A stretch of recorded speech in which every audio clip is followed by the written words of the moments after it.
ते समोर आलेलं आहे, कसं पाहता याल? नाव समोर नाही आलं, फायनल झालेलं आहे. आता आम्ही राजाभाऊंच्या निवडणुकीचा फॉर्म भरण्यासाठी आम्ही सगळेजण चाललोय. आणि मी खास करून आमच्या पक्षाच्या श्रेष्ठींना मुख्यमंत्री महोदयांना धन्यवाद देऊन की राजाभाऊसारख्या माझ्या एका सहकार्याला त्यांनी संधी दिलेली आहे. त्यासोबत आणखीन काही माझे सहकारी इच्छुक होते, त्याने भविष्यामध्ये पार्टी म्हणून आम्ही योग्य ठिकाणी संधी आणून देऊ.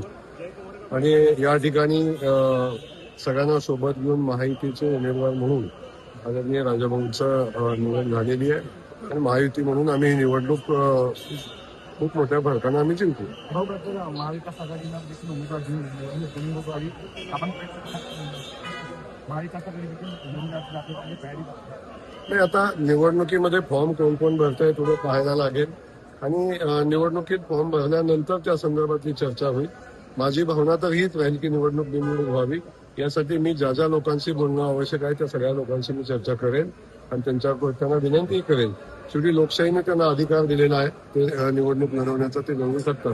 म्हणजे शेवटी लोकशाहीमध्ये हेल्दी रिलेशन असणं महत्वाचं आहे. आणि आता निवडणुकीमध्ये लढून काही फार साध्य होणार नाही असं ती परिस्थिती नसताना एक सोलापूर जिल्ह्यानं नवा आदर्श घालून द्यावा अशा पद्धतीची माझी भूमिका आहे. म्हणून मी सगळ्या विरोधकांशी बोलेन, सगळ्या सहकाऱ्यांशी बोलेन आणि प्रयत्न करेन. अजून अनेक जण इच्छुक होते, त्यामध्ये भरपूर जण इच्छुक होते. त्याच्यामध्ये पंढरपूरच्या पण परिचारकांचं नाव होतं आणि जिल्हाध्यक्षापासून अनेक जण इच्छुक होते, माझे आमदार इच्छुक होते. काय बघताय, रणनीती कोणती अशी? नाही, एक समजून घ्या की शेवटी भारतीय जनता पक्षाचा विस्तार एवढा मोठा आहे, ताकद एवढी मोठी आहे की कुणालाही वाटतं की एकदा तिकीट आम्हाला मिळालं की आम्ही आमदार होऊन जाऊ, अशा पद्धतीची भूमिका सातत्यानं सगळ्या माझ्या बांधवांची, सहकाऱ्यांची राहते. शेवटी एकच उमेदवार होता, पक्षानं निर्णय घेतला तर आम्ही सगळे मिळून आता आम्ही त्या उमेदवाराला निवडून आणण्यासाठी प्रयत्न करू. पण जे जे इच्छुक आहेत ते आमचे महत्वाचीच लोक आहेत, त्यांना योग्य ठिकाणी पक्ष, पार्टी म्हणून आम्ही संधी देऊ. काही दिवस अगोदर उदय सामंत सोलापूरला आले होते आणि त्यावेळेस त्यांनी म्हणलेलं की आमच्या कार्यकर्त्यांना दम द्यायचं नाही, आमच्याकडे तुम्ही 112 जण आहेत. काय तुमचे भानगड काय आता सेना सोबत आपल्या? आता भानगड काय ते तुम्हाला माहिती असेल, परंतु कुठलीही भानगड नाही. आम्ही सगळेजण एकत्र आहोत. महायुती म्हणून जाण्याचं वाटप झालेलं आहे. इतर जरी बघितलं आपण सोलापूरमध्ये त्यांचे काय मतदार आहेत, तसेच त्यांना तिकीट मिळालं तिथं आमचेही मतदार आहेत. त्यामुळे लोकांनी सगळ्यांनी समन्वयानंच काम करणं अपेक्षित आहे. आणि मला वाटतं समन्वयानं आम्ही एकत्र काम करू आणि महायुतीच्या 100% जागा निवडून येतील. 80 लाख महिलांची नावं जी अपात्र ठरलेली आहेत, लाडक्या बहिणी काँग्रेसनं उमेदवारी अर्ज दिलेला आहे. मला एखादा फोन आला होता की सूचकाला 2 नावं कमी पडतायत, मिळतील का? मी सांगितलं करून टाका, काय अडचण नाही. हो, लाडके बहिणी 80 लाख महिला जे ते अपात्र ठरलेले आहेत तुमच्या वयसेमुळे पैसे काढून घेतले आहेत.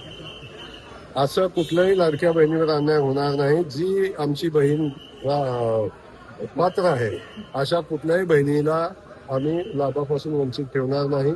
परंतु काही आमच्या बहिणी अशा आहेत की ज्या सर्व्हिसला आहेत, 20,000, 15,000, 30,000, 40,000 पगार आहे, अशाही काही भगिनींचे अर्ज होते. आणि त्यामुळं एकावेळी एक लाभ घेणं अपेक्षित आहे. त्यामुळं एकावेळी एकच लाभ घेणं अपेक्षित आहे. त्यामुळं ज्या बहिणी त्यासाठी पात्र नव्हत्या किंवा त्यांना दुसऱ्या लाभ मिळतो, त्याच बहिणींची नावं कमी झालेली आहेत. बाकी कुणाचं काम नाव कमी झालं. जिल्हा परिषद, महापालिकेतले अरे बाबा, आम्ही एकत्र आहे. शिंदे गट नाही, शिंदे शिवसेना, आम्ही सगळेजण एकत्र आहोत आणि आम्ही सगळे मिळून निवडणूक लढणार आहोत. त्यामुळे कुणी फॉर्म भरला असला तरी समन्वयाने बसून आम्ही मार्ग काढू आणि भारतीय जनता पक्षाचा उमेदवार इथून आम्ही सगळे मिळून ताकदीने निवडू. स्थानिक स्वराज्य संस्थेच्या वेळेस अनेक राजकीय नेते रिपब्लिक या कार्यक्रमामध्ये महायुती म्हणून काय असेल, काय सांगाल? कारण तुमचे विरोधक सुद्धा या ठिकाणी आलेले आहेत, ते देखील आपल्या सोबत आहेत. कशा पद्धतीने राजकारण नाही, एक तर युती धर्म या नात्यानं आमच्या नेत्या आदरणीय सुनेत्राताई वहिनी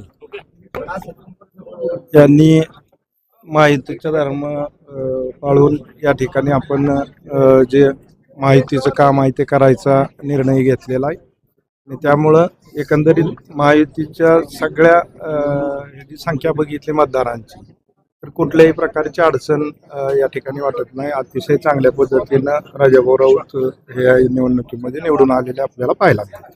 खरं तर काँग्रेसने उमेदवार देण्याची घोषणा केलेली आहे, त्यांना ही जागा घेतलेल्या आहे. काय आव्हान असणार आहे त्यांना? नाही, त्यांनाही शेवटी सगळ्यांनाच आपल्याला आवाहन करावं लागेल की बाबा उद्या आज शेवटचा दिवस आहे अर्ज भरायचा.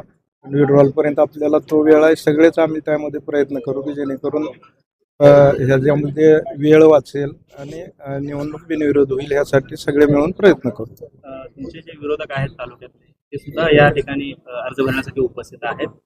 काय पुढचं राजकारण कशा पद्धतीचं असणार? नाही, शेवटी आता नुसतं राजकारण काय ह्याच्यासाठी विरोधासाठी करून चालत नाही. शेवटी विकासाच्या दृष्टीनं सगळ्यांनी एकत्र येऊन पण करणं गरजेचं आहे. शेवटी राजकारणाच्या पद्धतीनं चालेल, परंतु या जिल्ह्याच्या विकासासाठी सगळ्यांनीच एकत्र येणं गरजेचं आहे. प्रशांत मालक आपले खूप जवळचे मित्र मानले जातात. नाही, माझे त्यांना सगळ्याशी उमेदवारी नाही मिळाली. नाही माझे सगळ्याशीच संबंध चांगले आहेत. त्यांची नाराजी दूर करा. प्रयत्न तर सगळ्यांसाठीच करावा लागणार आहे आपल्याला, परंतु माझे संबंध मात्र सगळ्यांशीच चांगले आहेत. असं कोणाशी तटकरे यशस्वी झाले, एक सीटच्या खेचून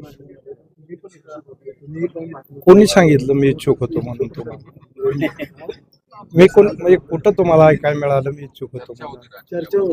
चर्चा तर राजकारणात होत राहणार आहे ना, पण मी इच्छुक असतो तर तुम्हाला दिसलो असतो ना कुठंतरी. मी इच्छुकच नव्हतो आणि कधीच नाहीये. मी विधान परिषदेसाठी मी कायमची माझी भूमिका आहे की मला त्या सभागृहात जायचंच नाही, जनतेतनंच जायचंय, त्यासाठीच काम करतो.